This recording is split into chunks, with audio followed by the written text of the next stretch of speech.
the civil rights movement. And now we say good morning to our Facebook Live family that is joining us.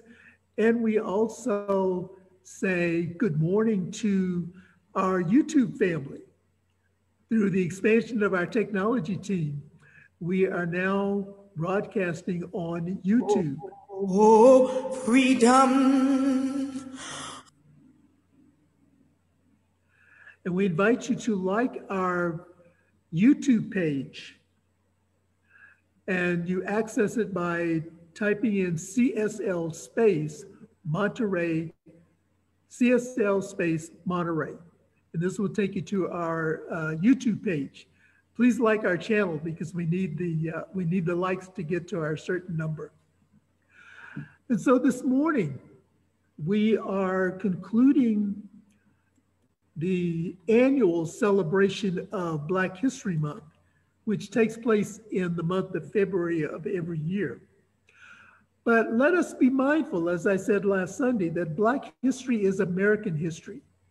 And it is not confined to just 1 month out of the year. And so my talk this morning will focus on Black history, and I'll tie it in with the spiritual principles and practices of science of mind to show that we are all one, regardless of how we appear in the skin that we appear in. Any discussion of Black history, however, must acknowledge the deep racist roots of our American history. The evidence of our country's shame is being played out in cell phone cameras, in the streets, and also on the steps of our United States Capitol. We are at a pivotal moment. I'll say that again. We're at a pivotal moment in our history as a nation. And the takeaway that I'm going to offer for you today, and if you don't remember anything else I say, I would like you to take this away. We cannot ignore one another. We can ignore one another. We can ignore one another, or we can inspire one another. We can ignore one another, or we can inspire one another. And in our philosophy of science of mind, our goal is to inspire each other in this place of oneness. Timeless wisdom reminds us that the mystical experience, and that is a sensing of the divine presence within, moves us from thinking of the divine to feeling its presence, to experiencing it dwelling within us, and it transcends any one path, religion, or tradition. Science of mind also teaches us that the road to freedom lies in the intelligent use of nature's forces and laws. Our mind and spirit is the echo of the eternal thing itself. And the sooner we discover this fact, the sooner we shall be free and happy. In what we believe, which is also known as our Declaration of Principles, there is this statement that reads, "We believe the ultimate goal of life to be a complete emancipation from all discord of every nature, and that this goal is sure to be attained by all." And now the practical application of this statement is that when we experience this goal of emancipation, we experience it from the level of consciousness that we live from. And this is a result of our embodying spirit, recognizing the oneness of all that there is. So again, the practical application of the complete emancipation from all discord of every nature is living from our consciousness and embodying the spirit of oneness and all. One of the goals of our Centers for Spiritual Living Global Vision is we envision a world in which we live as one global family. One global family. You notice that is a very inclusive statement. We live as one global family. And as this global family, We respect and honor the interconnectedness of all life. We live in a world where there's a kinship with life that prospers and connects through the guidance of spiritual wisdom and experience. And in this world where we live as one global family, we envision each and every person as having enough food, as having a home and a sense of belonging, living in a world where there is peace and harmony, and living in a world where there is enfranchisement and justice. And this brings us back to the takeaway that I want you to leave with today, is that we can ignore one another or we can inspire one another. And I think our global vision is one that inspires us because we can do this. And yes, the global vision invites us to do it on a global level. However, I'm reminded of the phrase that we are to think globally and act locally. God's laws do not condone enslaving or mistreating anyone. We cannot be free in our spirit nor free in our mind when we withhold human dignity from another person. In our Science of Mind textbook on page 349, Ernest Holmes writes this: "There is a tendency on the part of all of us to reproduce the accumulated subjective experiences of the human race. And the way we overcome this is through an expansion of consciousness. And we accomplish that through our visioning, through our meditation, and through our other spiritual practices. We cannot be free when we kill, when we maim, when we prohibit, when we cage, when we strike out, when we spit upon, or spray tear gas, or shoot another. We cannot be free until we respect and honor all of life. Justice is automatic in the mind of God. So the unjust treatment of Black people or any other people is not God ordained. I'll say this again. Justice is automatic in the mind of God. So the unjust treatment of anyone is not God ordained. Peace and harmony are divine qualities that we all possess. When we vision the highest and best, or when we meditate on the ultimate reality, which is God, we are in peace and harmony with all. Let us live together in harmony without insecurity.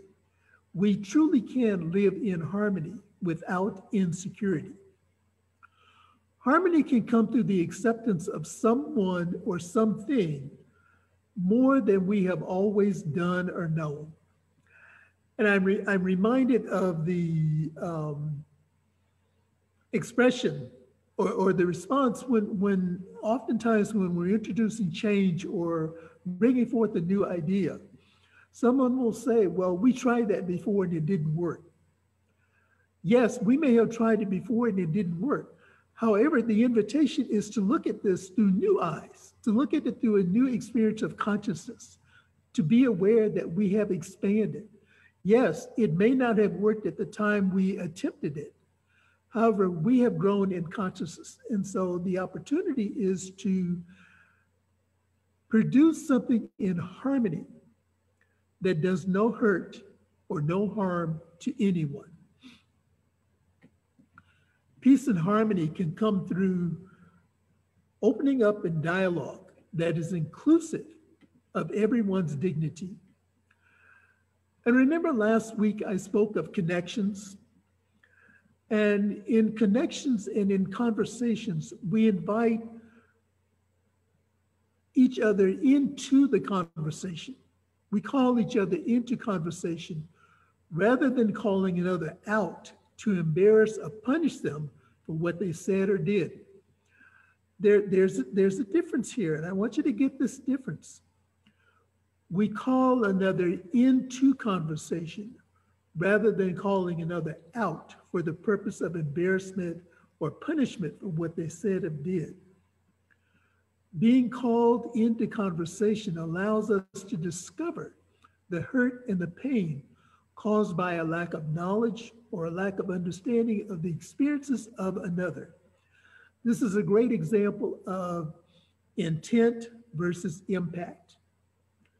When a statement or an action is based from a point of ignorance or a point of unawareness, rather than calling out the individual for the purpose of embarrassing or pouring more salt on the wound, if you will, we invite them into conversation and we share with them what the impact of their statement or their action is.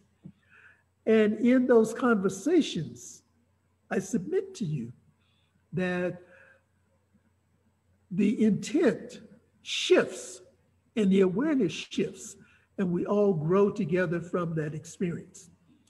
And I like this statement by Louise Hay, which she writes in You Can Heal Your Life. Love is never outside of ourselves. Love is within us.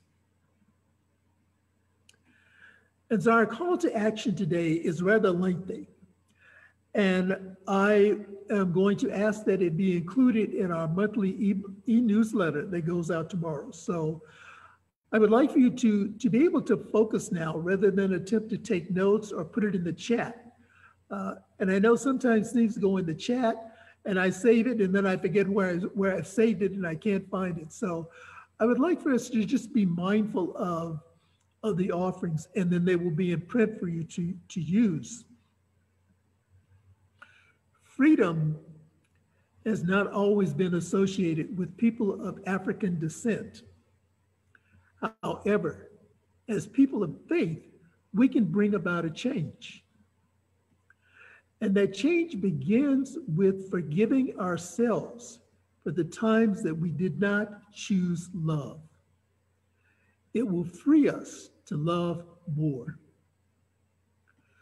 We can use our spiritual practices of visioning to realize a world that truly does work for everyone. We can recognize that we are all one. Therefore, our choices include doing only what we would want done to us. This is another version of the golden rule. Recognize that we're all one. Therefore, our choices are to include doing only what we would want done to us.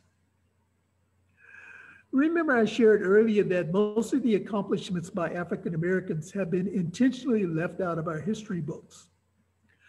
And so an action we can take is to virtually visit museums, libraries, and other places to find out about the inventions, the contributions, the foods, the science, the intellect, the artistry, and the culture of Blacks and other people of color as a means of freeing ourselves from discord, another way to engage in a practical application of our principles and our beliefs.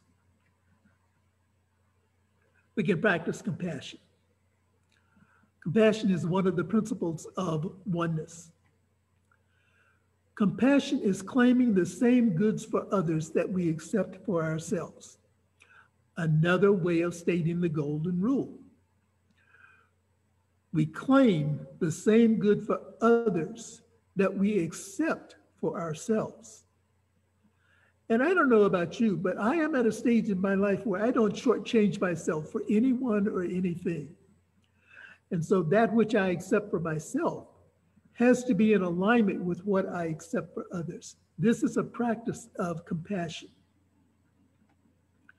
Active compassion, or spiritual activism, if you will, is a practice of joining personal responsibility with a social consciousness for the good of all. We practice compassion by actively serving others. And often the question is asked, why is it necessary to serve people with whom I am not used to having meaningful relationships with? This gets us out of the bubble that we find ourselves in. This is a way of developing connections and building the beloved community that Martin Luther King Jr. speaks of. And I invite you to do a Google search, and the link will be in the post. There was a recent article in the Huffington Post that speaks to the beloved community, and it has references and links to the work that is being done by the King Center to really promote this whole idea of the beloved community. So I highly recommend that article to you. It's another way of expanding our awareness of how we're all interconnected with each other. Another act of compassion is, when practical, during the shifting COVID-19 guidelines, we can show compassion through sacred service by bringing sports equipment into an underserved community and playing with the residents, engaging, making those connections, not just bringing it and dropping it off, doing a drive-by donation. We take the time to engage with the people in the community, breaking down those artificial walls of separation.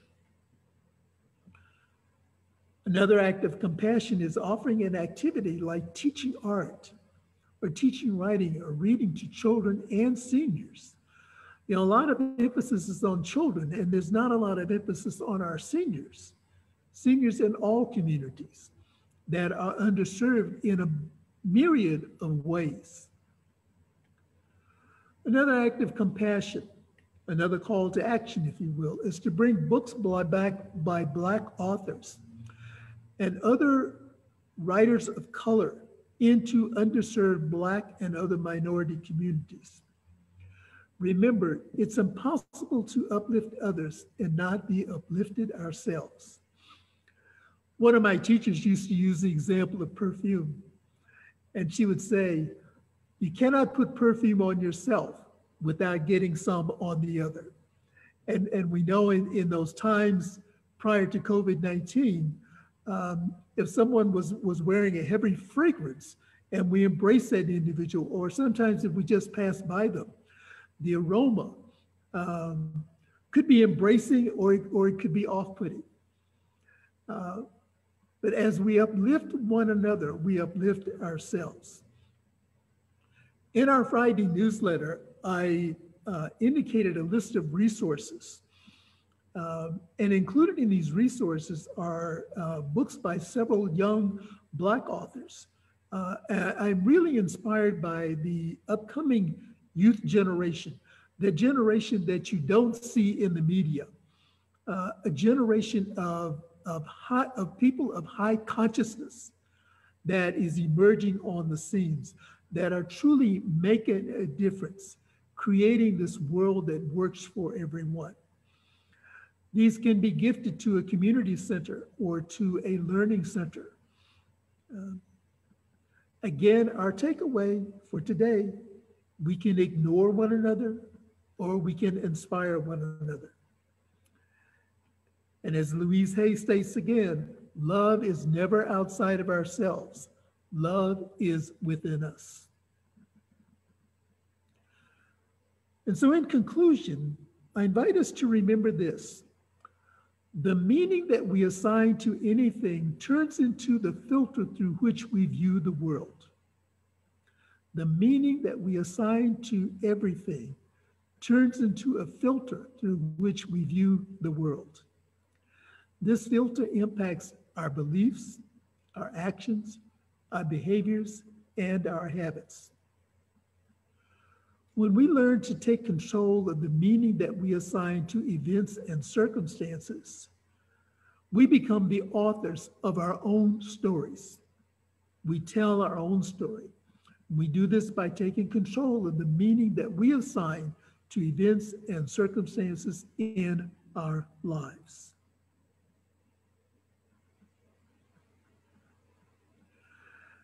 And so our one sentence affirmation that we close with today is compassion respects and honors my true nature, the true nature of others and the true nature of all life.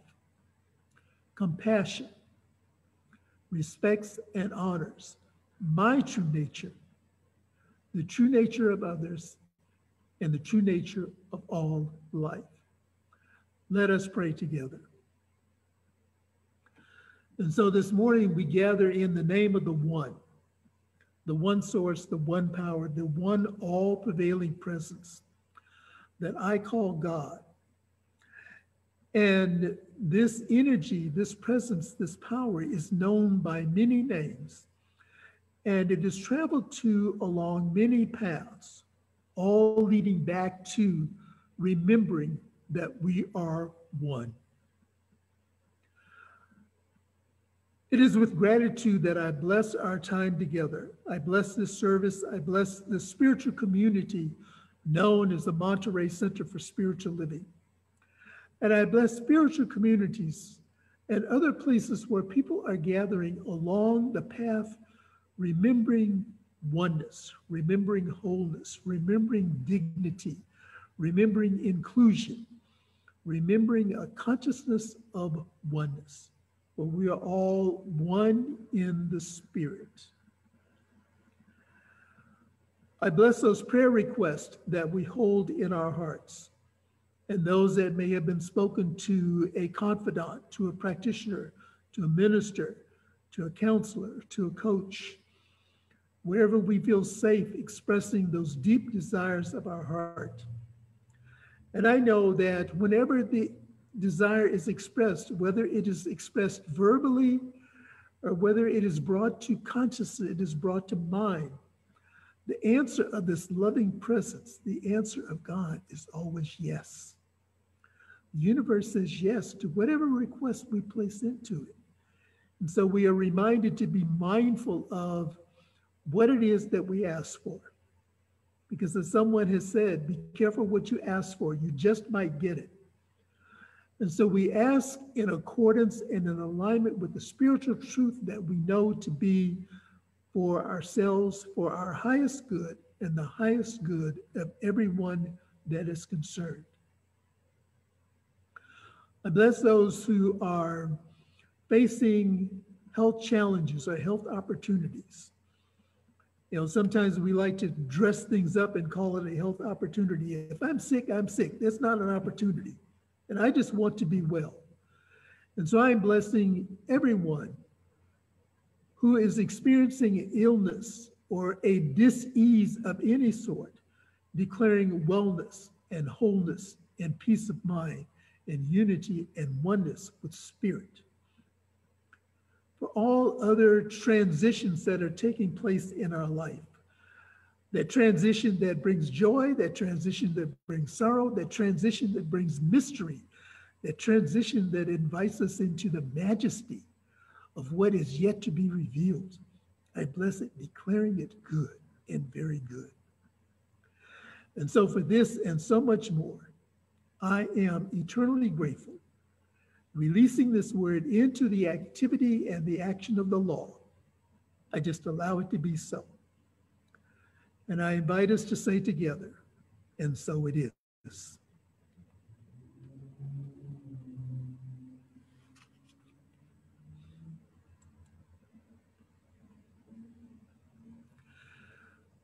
And now is our time to participate in the activity of circulation of our financial abundance. With gratitude for the loving way that the center is supported, I invite us to say together our abundance affirmation. I recognize the presence of God within as the source of my abundance. Out of my abundance consciousness flows everything I could desire in life. With gratitude and thanksgiving, I now participate in the flow of uninterrupted abundance. I release this visible substance an outer symbol of my inner supply into the physical world. This prosperous experience is evidence of my abundance consciousness. And we have on our screen the ways that you can support our center, support your center, because we're in this collectively. And the ways to donate is to mail a check into the center, make a secure contribution to our website, or text to give to our center. And so in gratitude for our Facebook community and for our new YouTube community, I invite you to come back next week where we will